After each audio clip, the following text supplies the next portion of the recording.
Hello everyone, welcome to my YouTube channel MK Physics. Please subscribe my channel for the physics lecture. आज जो हम electrostatic में topic पढ़ने वाले हैं वो है electric dipole and it's derivation. Electric field lines हम प्रीवियस वीडियो में पढ़ चुके थे, इसीलिए आज हम पढ़ेंगे इलेक्ट्रिक डाइपोल। इलेक्ट्रिक डाइपोल की जो डेफिनेशन है वो कुछ इस तरह है। It is a system of two equal and opposite charges separated by systems. मतलब टू इक्वल और अपोजिट चार्जेस किसी डिस्टेंस से सेपरेट होंगे, उसी को हमने कहा है इलेक्ट्रिक डाइपोल। आइए इसे और अच्छे से समझते हैं और आप लोग कॉपी और पेन लेके बैठ जाइए ताकि आपके नोट्स भी साथ साथ प्रिपेयर होते जाएं। Electric dipole is a system of two equal and opposite charges separated by some distance. आप इसको पोज करके डेफिनेशन लिख लीजिए और आप डेफिनेशन से इसे समझने की कोशिश कीजिए। डेफिनेशन में लिखा है हमने कि दो इक्वल एंड अपोजिट चार्जेस, मतलब ऐसे चार्जेस जिनका मैग्नीट्यूड तो सेम हो, बस क्या डिफरेंट हो, नेचर डिफरेंट हो, मतलब साइन डिफरेंट हो। तो एक अगर दो चार्जेस लिए हमने जिनका मैग्नीट्यूड सेम है, क्यू चार्जेस, ठीक है, और क्या डिफरेंट है, नेचर, तो एक नेगेटिव चार्ज हो गया, एक पॉजिटिव चार्ज हो गया। उन दोनों के बीच में कुछ डिस्टेंस है, they are separated by some distance. वो डिस्टेंस क्या है, 2 है। इस सिस्टम को हमने क्या कहा है, इलेक्ट्रिक डाइपोल। इस कंप्लीट सिस्टम को हमने कहा है इलेक्ट्रिक डाइपोल। अभी तक हम सिंगल चार्ज के लिए पढ़ रहे थे और अब हम पढ़ेंगे पूरे इलेक्ट्रिक डाइपोल की वजह से क्या इलेक्ट्रिक फील्ड होती है किसी भी पॉइंट पर। ये हम पढ़ेंगे इलेक्ट्रिक डाइपोल में फर्दर, ठीक है। अब देखिए, अगर हम देखें तो किसी पॉजिटिव चार्ज के पास अगर हम नेगेटिव चार्ज लाएंगे तो वो नेगेटिव चार्ज को अट्रैक्ट कर लेगा, ठीक है, वो नेगेटिव चार्ज को अट्रैक्ट कर लेगा। बट इसमें क्या है, इसमें वो सेपरेटेड है, मतलब ये ऑलरेडी सिस्टम बना हुआ है कि वो दोनों इतने डिस्टेंस से सेपरेट होंगे, तभी हम इलेक्ट्रिक डाइपोल कह सकते हैं। अगर वो उसके पास अट्रैक्ट हो गया तब हम उसको इलेक्ट्रिक डाइपोल नहीं कह पाएंगे, इसीलिए ये ऑलरेडी सिस्टम बना हुआ है। अगर मैग्नीट्यूड सेम हो तो मतलब 5 माइक्रोकूलम और 5 माइक्रोकूलम, मतलब दोनों ही सेम मैग्नीट्यूड के चार्ज होंगे।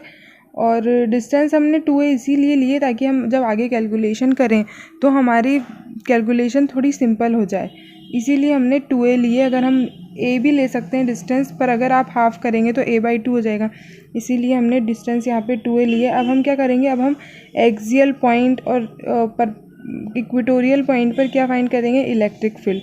इस पूरे सिस्टम की वजह से, अभी तक हम सिर्फ एक चार्ज की वजह से कैलकुलेट कर रहे थे, अब हम इलेक्ट्रिक डाइपोल जो हमारे पास सिस्टम है उसकी वजह से इलेक्ट्रिक फील्ड कैलकुलेट करेंगे। और ये जो एक्सिस है इसको हमने कहा है एक्सिस ऑफ द डाइपोल, और जो ये पॉइंट है इसको हमने कहा है सेंटर ऑफ द डाइपोल, जो दोनों को इक्वली डिवाइड करेगा। ये मिड पॉइंट है, सेंटर ऑफ द डाइपोल। और जो ये परपेंडिकुलर लाइन हम ड्रॉ करेंगे, परपेंडिकुलर लाइन जो हम ड्रॉ करेंगे इसको हमने कहा है इक्वेटोरियल लाइन। और परपेंडिकुलर लाइन, इस पे कोई भी पॉइंट होगा तो वो कौन सा पॉइंट होगा, इक्वेटोरियल पॉइंट। और अगर हम कोई प्लेन ड्रॉ करें इस लाइन के ऊपर, इस सेंटर में अगर हम कोई प्लेन रखें तो उस प्लेन को हम क्या कहेंगे, इक्वेटोरियल प्लेन, इक्वेटोरियल प्लेन, ठीक है। ये सब टर्म आपको क्वेश्चंस में दे सकते हैं, इसीलिए मैं आपको एक्सप्लेन कर रही हूँ।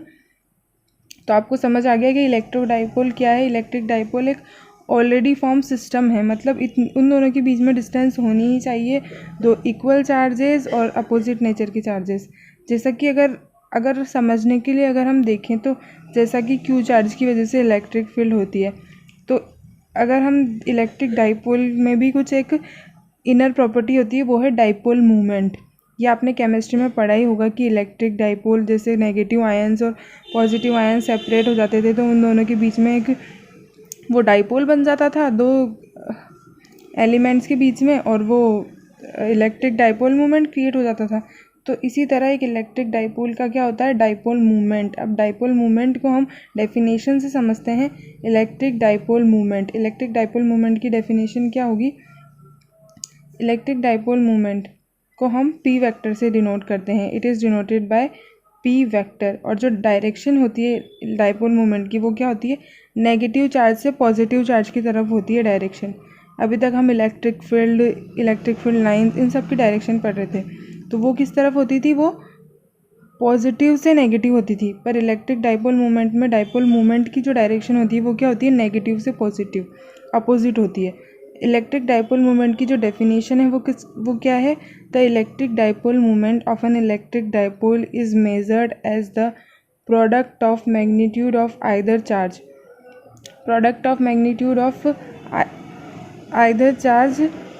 and the distance between them। तो डाइपोल क्या है, दो चार्जेस हैं, क्यों उन दोनों के बीच में डिस्टेंस है 2 है ना। तो डाइपोल मोमेंट क्या हो गया, डाइपोल मोमेंट हो गया डेफिनेशन से अगर हम देखें कि it is the product of magnitude of either charge and distance between them, distance between two charges. ठीक है, तो डाइपोल मोमेंट को हमने किससे डिनोट किया है, पी वेक्टर से।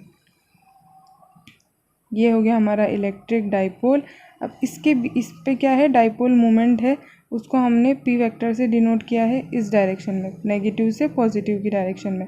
तो P vector is equals to, इसका जो फॉर्मूला अगर बनेगा वो क्या बनेगा, P vector is equals to Q into 2 है। इसका जो फॉर्मूला बनेगा वो बनेगा P vector is equals to Q into 2 है। यहाँ पे क्यू क्या है, मैग्नीट्यूड ऑफ आइदर चार्ज, मतलब मैग्नीट्यूड तो दोनों चार्ज का सेम ही है, तो किसी भी एक चार्ज का मैग्नीट्यूड ले लेंगे और उनके बीच की डिस्टेंस जो कितनी है 2 है, हमने ली हुई है। तो ये क्या हो गया हमारा डाइपोल मोमेंट का फॉर्मूला। इसे आप याद रखिएगा directly, P vector is equals to Q into 2 है, ये हमारा डाइपोल मोमेंट का फॉर्मूला है। ठीक है, इसकी जो ऐसा यूनिट होगी वो क्या होगी, कूलम मीटर, क्योंकि क्यू का चार्ज का कूलम और डिस्टेंस का मीटर, तो ऐसा unit of electric dipole moment क्या हो गई, कूलम मीटर। अब जो हमारे पास नेक्स्ट है वो है एग्जांपल है इलेक्ट्रिक डाइपोल मोमेंट का, वो है example 1.18। In NaCl molecule the separation between the Na+ and Cl- ion is 1.28 angstrom. Find the electric dipole moment of the molecule. तो अब हम यहाँ पे दे रखा है Na+ और Cl- दो आयन्स दे रखे हैं और हमें इलेक्ट्रिक डाइपोल मोमेंट निकालना है, और इन दोनों के बीच की जो डिस्टेंस है वो दे रखी है हमें 1.28 एंगस्ट्रॉम। इन दोनों के बीच की जो डिस्टेंस है वो दे रखी है 1.28 एंगस्ट्रॉम।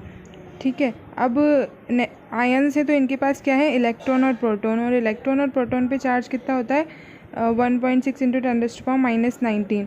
अब हमें क्या निकालना है, electric dipole moment. Electric dipole moment का फॉर्मूला आपको पता ही है कि P is equals to Q into 2 है, P vector is equals to Q into 2 है, और इसकी डायरेक्शन क्या होगी, Cl- से Na+ की तरफ, क्योंकि ये नेगेटिव से पॉजिटिव की तरफ होती है। ठीक है, तो Q जो है वो है 1.62 है, यहाँ पे जो दे रखी है वो दे रखी है 1.28 एंगस्ट्रॉम, और जो वैल्यू है पी वेक्टर क्या है 1.6 इंटू 10⁻⁻19 इंटू 1.28 इंटू 10⁻10 एंगस्ट्रॉम। अब हम वैल्यू पुट करेंगे तो हमारे पास आएगा कि P vector is equals to 1.6 into 10⁻19 क्या होता है, चार्ज ऑफ इलेक्ट्रॉन और प्रोटॉन, और हमें एक ही चार्ज लेना है, इंटू 1.28 इंटू 10⁻10 जो क्या है distance between the ions, electric dipole में डिस्टेंस। तो इसको जब हम फर्दर सॉल्व करेंगे तो हमारे पास आएगा 2.048 इंटू 10⁻⁻29 इंटू 10⁻⁻29। डाइपोल मोमेंट की जो यूनिट होती है वो होती है कूलम मीटर। तो डाइपोल मोमेंट क्या है, पी वेक्टर, और इसकी डायरेक्शन क्या है, Cl- टू Na+ हो गई इलेक्ट्रिक डाइपोल मोमेंट की डायरेक्शन। नाउ अब जो हम देखेंगे वो है डेरिवेशन। अब जो हमारा नेक्स्ट है वो है डेरिवेशन।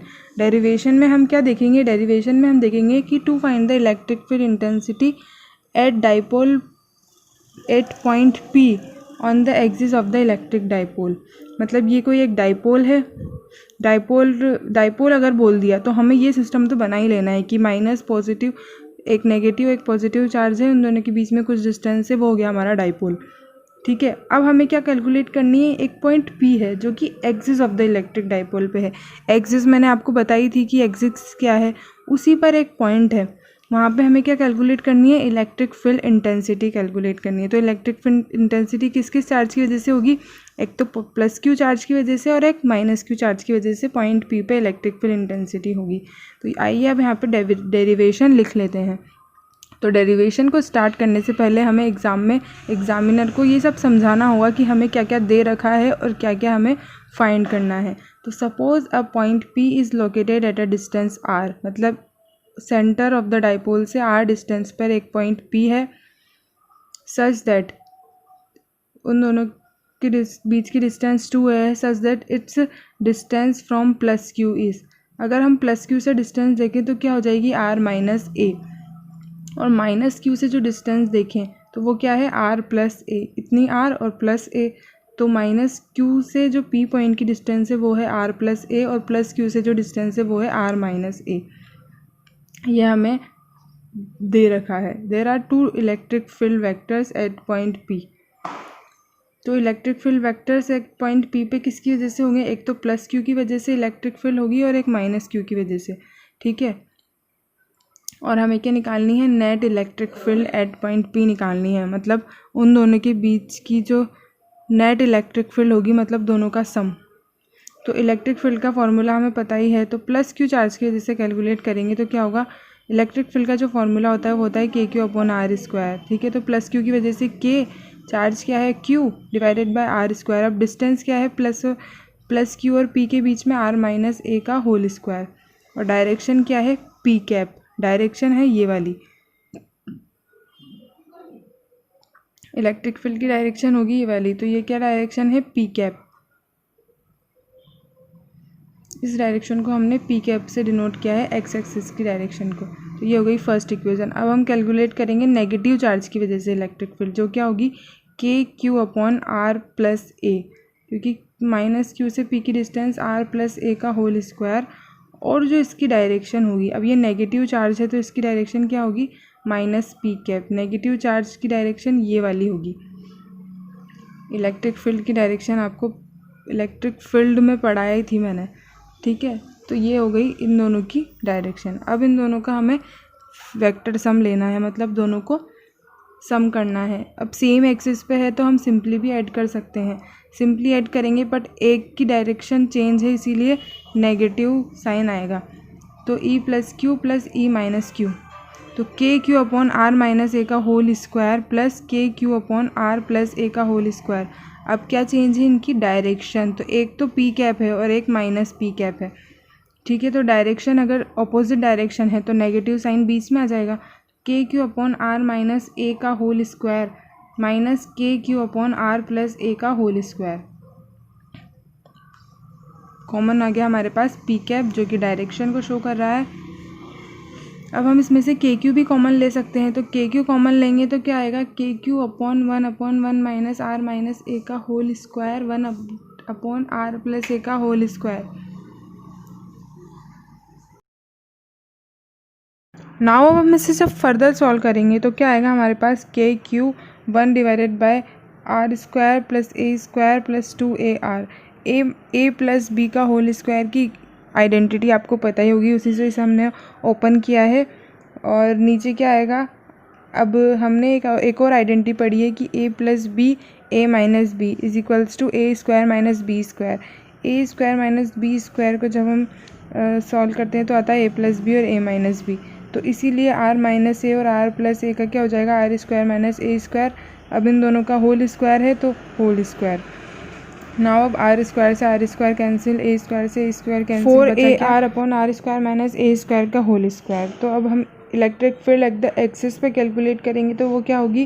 के Q 4ar upon are square minus A square का whole square and P cap direction. अब हम केस लेंगे कि अगर आर बहुत ज़्यादा बड़ा हो, मतलब उन डाइपोल के बीच में जो डिस्टेंस है उससे भी बहुत ज़्यादा बड़ा हो आर, तो तब हम क्या लेंगे? ए को नेगलेक्ट कर देंगे तो क्या बचेगा? K Q upon 4a upon R cube.